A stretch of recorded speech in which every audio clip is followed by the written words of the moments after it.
दोस्तों, गरुड़ पुराण के धर्मकांड के प्रेत कल्प में मृत व्यक्ति की ऐसी 3 वस्तुओं के विषय में वर्णन किया गया है जिनका उपयोग कभी नहीं करना चाहिए, अन्यथा भयंकर यातनाएं सहन करनी पड़ती हैं और अनेक प्रकार की हानि होती है। इसलिए प्रत्येक मनुष्य को इन वस्तुओं के विषय में अवश्य जान लेना चाहिए। भगवान विष्णु ने देवर्षि नारद जी को अत्यंत ज्ञानवर्धक जानकारी दी है। इसे सुनने से आपके भी ज्ञान में वृद्धि होगी, इसलिए आप इस वीडियो को पूरा अवश्य देखें, क्योंकि आधा अधूरा ज्ञान घातक होता है। तो चलिए शुरू करते हैं। दोस्तों, एक बार देवर्षि नारद जी अपने मन में शंका लेकर क्षीर सागर में विश्राम कर रहे भगवान श्री विष्णु के पास जाते हैं। नारद जी को देखकर भगवान विष्णु बहुत प्रसन्न होते हैं और उनका स्वागत करते हैं। भगवान विष्णु नारद जी को कहते हैं कि हे देवर्षि, आपके आने से मुझे बड़ी प्रसन्नता हुई है। निस्संदेह आपका यहाँ आने का कोई विशेष कारण होगा। बताओ, किस प्रयोजन से आप यहाँ पधारे हैं? नारद जी भगवान विष्णु को प्रणाम कर बोले, हे प्रभु, आप तो सर्वज्ञ हैं। इस पूरे संसार में आपसे कुछ भी छिपा हुआ नहीं है। हे प्रभु, मैं आपके पास एक शंका लेकर आया हूँ जिसका समाधान केवल आप ही कर सकते हैं। भगवान विष्णु मुस्कुराते हुए बोले, हे देवर्षि, आपकी जो भी शंका है निसंकोच होकर पूछ लो। आपकी हर समस्या और शंका का समाधान मैं अवश्य ही करूंगा। तब देवर्षि बोले, हे प्रभु, मेरा पहला प्रश्न है, जब किसी भी प्राणी की मृत्यु होती है तब वह अपने साथ क्या क्या चीजें लेकर जाता है? मेरा दूसरा प्रश्न है कि मृत्यु के बाद उस प्राणी से जुड़ी कौन कौन सी वस्तुओं का उपयोग अन्य लोगों को नहीं करना चाहिए? हे प्रभु, मेरा तीसरा और आखिरी प्रश्न यह है कि कोई भी प्राणी प्रेत योनि में क्यों जाता है? भगवान विष्णु ने कहा, हे देवर्षि, आपके तीनों प्रश्न अत्यंत महत्वपूर्ण हैं। इस संसार में जो जन्म लेता है उसकी मृत्यु निश्चित होती है। मनुष्य इस संसार में खाली हाथ अवश्य आता है, किंतु जब उसकी मृत्यु होती है तो वह अपने साथ 5 चीजें लेकर जाता है। और यह भी सत्य है कि जीवित मनुष्य को मरे हुए व्यक्ति की 3 चीजों का उपयोग कभी नहीं करना चाहिए।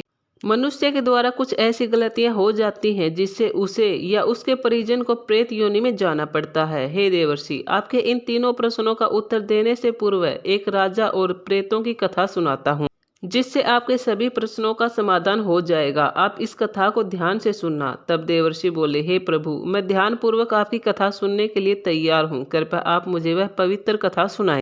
भगवान विष्णु बोले, हे देवर्षि, प्राचीन काल में वैशाली नाम का एक विशाल राज्य था। वहाँ का राजा सुदास बड़े ही परोपकारी और धर्मात्मा थे। वे अपने गुरुजनों, बड़ों के प्रति सम्मान व छोटों के प्रति स्नेह की भावना रखते थे। राजा सुदास जितने परोपकारी और धर्मात्मा थे उतने ही गुणवान तथा शास्त्रों में पारंगत थे। उन्होंने वेद और शास्त्रों का बड़े गहराई से अध्ययन किया हुआ था, किंतु फिर भी राजा सुदास में किंचन मात्र भी घमंड नहीं था। राजा सुदास का शासनकाल बहुत ही शांतिपूर्वक चल रहा था, लेकिन राजा सुदास को कुछ रातों से अजीब अजीब से स्वप्न दिखाई दे रहे थे। उन्हें स्वप्न में कभी दिखता कि एक भयानक जंगल में कई लोग भूत से डर के मारे भाग रहे हैं। लोग आगे आगे भाग रहे हैं और कुछ भूत उनका पीछा कर रहे हैं। और कभी उनको दिखाई देता कि कोई पंडित है जो उसी भयानक जंगल में बैठकर भूतों से बातें कर रहा है। भूत भी पंडित को बिना हानि पहुंचाए उसकी बातें सुन रहे हैं। राजा सुदास को समझ नहीं आ रहा था कि एक बार तो डरावने और तथा भयानक भूत दिखाई देते हैं, किंतु थोड़ी देर बाद वही भूत शांति से बैठे हुए नजर आते हैं। इन दोनों स्वप्नों का आखिर आशय क्या है? राजा को ऐसे स्वप्न आते हुए कई रातें बीत गई तो राजा सुदास ने सोचा, क्यों ना मुझे कहीं जाकर किसी से पूछना चाहिए कि आखिर ऐसे स्वप्नों का क्या अर्थ होता है। ऐसा सोचकर राजा सुदास दूसरे दिन प्रातः काल में अकेले घोड़े पर सवार होकर चल दिए। वो चलते जा रहे थे, लेकिन उन्हें ऐसा कोई व्यक्ति नहीं मिला जो उन्हें उनके स्वप्नों का अर्थ बता दे। थोड़ी दूर और गए तो उन्हें एक घना जंगल दिखाई दिया। वे जंगल की ओर जाने लगे तो वहां से जाने वाला राहगीर ने राजा को वन की तरफ जाने से मना कर दिया। राजा ने इसका कारण पूछा तो उस राहगीर ने बताया कि यह वन बहुत ही भयानक है और इसमें भूत प्रेत रहते हैं जो लोगों को अपना शिकार बनाते हैं। बहुत से लोग इस जंगल के अंदर गए हैं, लेकिन जीवित ना के बराबर बाहर आए हैं। जो जीवित बचे हैं उन लोगों का कहना है कि इसमें भूत रहते हैं जो लोगों का शिकार करते हैं, उन्हें भगा भगा कर मारते हैं। जो लोग भूतों के चुंगल से भागकर इस जंगल से बाहर आ जाते हैं वे तो बच जाते हैं, लेकिन जो लोग बाहर नहीं आ पाते वे भूतों के द्वारा मार दिए जाते हैं। राजा सुदास राहगीर की बात सुनकर सोचता है कि यह व्यक्ति तो कुछ कुछ मेरे स्वप्न जैसी बातें बता रहा है। यह बता रहा है कि इस वन के भूत लोगों को भगा भगा कर मारते हैं और मुझे भी स्वप्न में भूतों से डरकर भागते हुए लोग ही दिखाई देते हैं। अवश्य ही मेरे स्वप्न का अर्थ इस वन से पता लगेगा। मुझे वन में जाकर देखना चाहिए कि वहाँ कौन है। यह सोचकर राजा सुदास उस राहगीर के लाख मना करने के बावजूद भी वन के अंदर चले जाते हैं। जैसे ही राजा सुदास वन में प्रवेश करता है तो वह पाता है कि यह वन तो वास्तव में बहुत ही भयानक और डरावना लग रहा है। यहाँ का वातावरण भय से भरपूर था। इस वन में ऊंचे ऊंचे पेड़ थे जिनकी शाखाएं इतनी घनी थी कि सूर्य की किरणें भी नीचे तक नहीं पहुंच पा रही थी। इसके साथ ही इन वृक्षों की शाखाएं मुड़ी तुड़ी और विकृत थी और उन पर अजीब से जीव लटके रहते थे, जिसे देखकर किसी के भी रोंगटे खड़े हो जाए। इस वन का सारा वातावरण अत्यंत ही रहस्यमय और डरावना था, जहाँ हर कदम पर मृत्यु का भय मंडराता रहता था। राजा सुदास चलते चलते एक अत्यंत प्राचीन वृक्ष के पास पहुंच जाते हैं। वे देखते हैं कि उस वृक्ष के नीचे प्रेत खड़े हुए हैं। वे सभी प्रेत वहां से गुजरने वाले लोगों का भक्षण करते थे। प्रेत होने के कारण उनमें दया धर्म की कोई भावना निहित ना थी। वे अत्यंत पापी और दुराचारी थे। वे किसी पर भी कभी दया नहीं करते थे। जब राजा उस वृक्ष के पास जाता है तो वे प्रेत आपस में बात करने लगते हैं कि देखो भाई, हमारे लिए आज ताज़ा ताज़ा भोजन आ रहा है। यह राजा कितने प्रकार का भोजन ग्रहण करता है, तो इसका मांस कितना स्वादिष्ट होगा। इसका मांस खाने में बड़ा आनंद आएगा। सभी प्रेत हा हा हा करके हंसने लगते हैं। इस प्रकार वे सभी प्रेत राजा को खाने के लिए आगे आते हैं, लेकिन राजा सुदास उन प्रेतों को देखकर बिल्कुल भी भयभीत नहीं होता। भयभीत होने के बजाय राजा ने हाथ जोड़कर प्रेतों को प्रणाम किया। राजा का ऐसा विचित्र व्यवहार देखकर प्रेत हैरान हो जाते हैं। वे आश्चर्यचकित होकर उस राजा की ओर देखते हैं और राजा से कहने लगते हैं, हे राजन, आप कौन हैं? इस वन में अकेले क्या कर रहे हैं? प्रेतों को देखकर भी आपको जरा सा भय नहीं लगा? राजा ने कहा कि डरना किस बात से है, मृत्यु तो एक दिन सबको आनी है। ईश्वर की इच्छा के बिना एक पत्ता भी नहीं हिल सकता। यदि मेरी मृत्यु प्रेतों के द्वारा ही होनी है तो मुझे यह भी स्वीकार है। ईश्वर ने मेरे भाग्य में जो भी लिखा है मुझे वह मंजूर है। यदि मुझे खाने से आपको तृप्ति मिलती है तो मैं इसे मेरा सौभाग्य समझूंगा। इस संसार के प्रत्येक प्राणी को सुख प्रदान करना, उनकी तृप्ति करना ही प्रत्येक मनुष्य का कर्तव्य है। प्रेत भी ईश्वर द्वारा ही बनाए हुए हैं, इसलिए मैं आपकी निंदा कैसे कर सकता हूँ? राजा की ऐसी बातें सुनकर प्रेत बोले, हे राजन, वस्त्र आभूषणों से तो आप किसी राज्य के राजा लगते हो, लेकिन आप कौन हैं? हम आपका भक्षण नहीं करेंगे क्योंकि आपके विचार बहुत ही उच्च कोटि के हैं। कृपया आप बताइए, आप यहाँ क्यों आए हैं? राजा बोला, मेरा नाम सुदास है। मैं अपने स्वप्न का अर्थ जानने के लिए भटक रहा हूँ, लेकिन आप मेरा छोड़िए। आप अपना बताइए कि आपको किस कारण से प्रेत योनि में जाना पड़ा। आप सभी मुझे बहुत ही कष्ट में दिखाई पड़ रहे हैं। यदि मैं आपकी कोई सहायता कर सकता हूँ तो आप अवश्य कहें। मैं अपने सामर्थ्य के अनुसार आपकी जो भी मदद हो सकेगी वह अवश्य करूंगा। राजा की यह बात सुनकर प्रेत सुन हो जाते हैं और कहने लगते हैं, हे राजन, आपको बार बार प्रणाम। हम सभी प्रेत हमारे पाप कर्मों के कारण ही बने हैं। हमने अपने पितरों का अपमान किया है, इसी कारण से हमें प्रेत योनि मिली है। ना जाने कब हमें मुक्ति मिलेगी। तब राजा सुदास बोले, हे प्रेतों, मैं आपका कष्ट समझता हूँ। कृपया आप मुझे बताइए कि मैं किस प्रकार से आपको मुक्ति दिला सकता हूँ। भगवान विष्णु बोले, हे देवर्षि, आपका एक प्रश्न था कि प्रेत योनि किस कारण मिलती है, तो ध्यान से सुनना।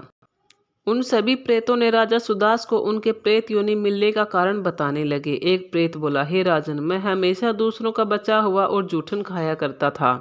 मेरी लालसा इतनी बढ़ गई कि मैं लोगों द्वारा छोड़ा हुआ भोजन खाने का आदी हो गया। मैंने यह जानने के बावजूद कि यह अधर्म है, झूठे भोजन का आदान प्रदान करना शुरू कर दिया। एक दिन जब मैंने एक पवित्र यज्ञ के बाद बचा हुआ जूठन खा लिया, उसी भोजन से मेरे शरीर में विष निर्माण हुआ और उसी क्षण मेरी मृत्यु हो गई। अब मैं प्रेत बनकर भी जूठा भोजन करता हूँ, यही मेरा श्राप है। तभी दूसरा प्रेत बोला, हे राजन, मैं हमेशा निर्वस्त्र रहकर स्नान करता था। मुझे नग्न रहकर स्नान करने में आनंद आने लगा, इसलिए जल देवता मुझसे रुष्ट हो गए और मुझे प्रेत योनि का श्राप दे दिया। तीसरा प्रेत बोला, हे राजन, मैंने हमेशा मृत व्यक्तियों के कपड़े चुराकर उन्हें बेचकर धन अर्जित करता था।